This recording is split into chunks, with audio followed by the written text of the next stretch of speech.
A modern cruise ship is designed to provide the illusion of absolute safety. It is a floating city that reliably isolates passengers from the harsh reality of the open ocean. But beyond the comfort of the upper decks lies an unforgiving environment. On the night of April 25, 2026, the tranquility of the passengers aboard the Norwegian Breakaway was abruptly shattered. The calm of their cruise was interrupted by a brief announcement over the public address system. Code Oscar, port side. This is the universal maritime signal for a person in the water. From that moment, a desperate race against time began in the stormy waters off the coast of Massachusetts. What follows is a detailed chronology of the incident aboard the Norwegian Breakaway, a breakdown of the search and rescue operation, and a sobering look at the true realities of the multi-billion-dollar cruise industry. In late April 2026, the Norwegian Breakaway was engaged in a standard 7-day round-trip itinerary. The route commenced at the Raymond L. Flynn Black Falcon Cruise Terminal in Boston, Massachusetts, transiting south to the Royal Naval Dockyard in Bermuda before returning via the same Atlantic corridor. It was during the final northbound leg of this voyage that the incident occurred.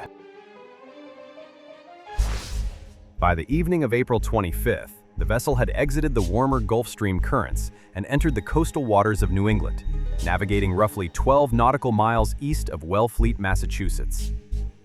The environmental conditions in this sector of the North Atlantic during early spring are highly challenging. The region was subjected to a low-pressure system generating rough sea states and high wind velocities across the exposed outer decks.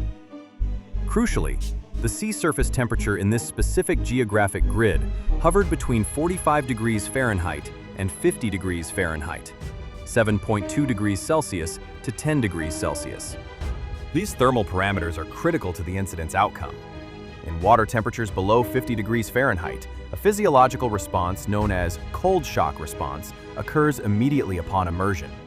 This triggers involuntary gasping, leading to rapid water inhalation and potential drowning within the first 2 minutes.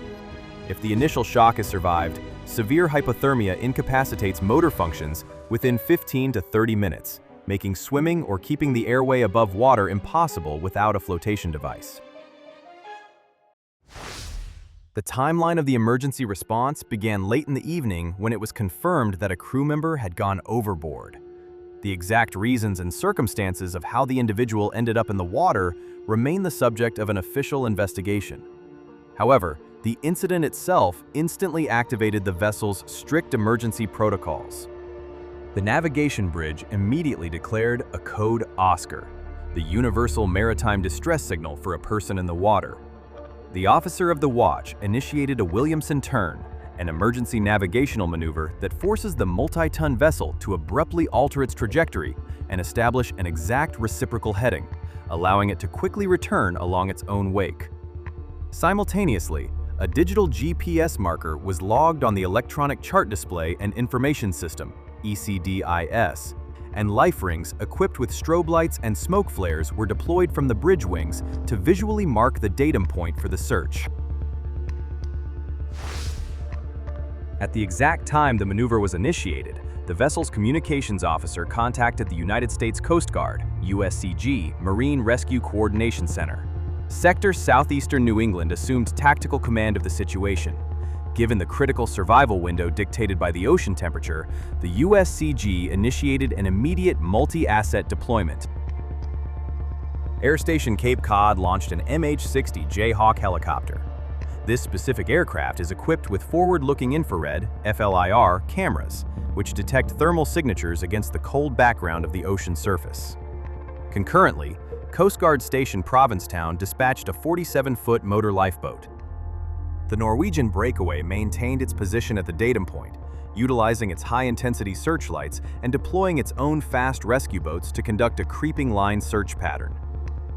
The cruise vessel operated in this active search capacity for approximately 4 hours, maximizing the density of the search during the most critical survival window. As dawn approached on April 26th, the USCG officially relieved the Norwegian Breakaway of its primary search responsibilities. This is standard maritime procedure. Keeping a commercial vessel with thousands of passengers in a holding pattern is counterproductive once dedicated military search assets are fully established on the grid. The cruise ship was cleared to resume its navigation toward the port of Boston, albeit significantly behind schedule. The Coast Guard assets continued to execute expanded square and sector search patterns throughout the morning, calculating drift based on tidal currents and windage.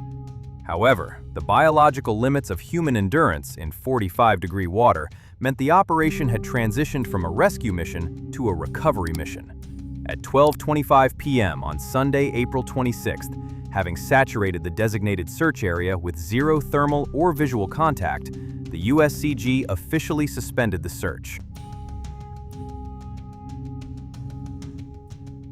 The Norwegian Breakaway docked in Boston later that day, initiating a delayed disembarkation process under the shadow of a fatal operational incident. The loss of the crew member underscores the severe environmental hazards inherent to the cruise industry. Despite the implementation of advanced stabilization arrays and luxury amenities, a vessel's exterior remains a high-risk industrial zone bordered by a lethal marine environment. The strict adherence to the Williamson turn, the immediate deployment of thermal imaging aircraft, and the rapid response of Sector Southeastern New England demonstrate the highly technical nature of modern maritime rescue. Yet, the April 2026 incident stands as a definitive and factual reminder that, in the North Atlantic, environmental factors frequently overpower human intervention.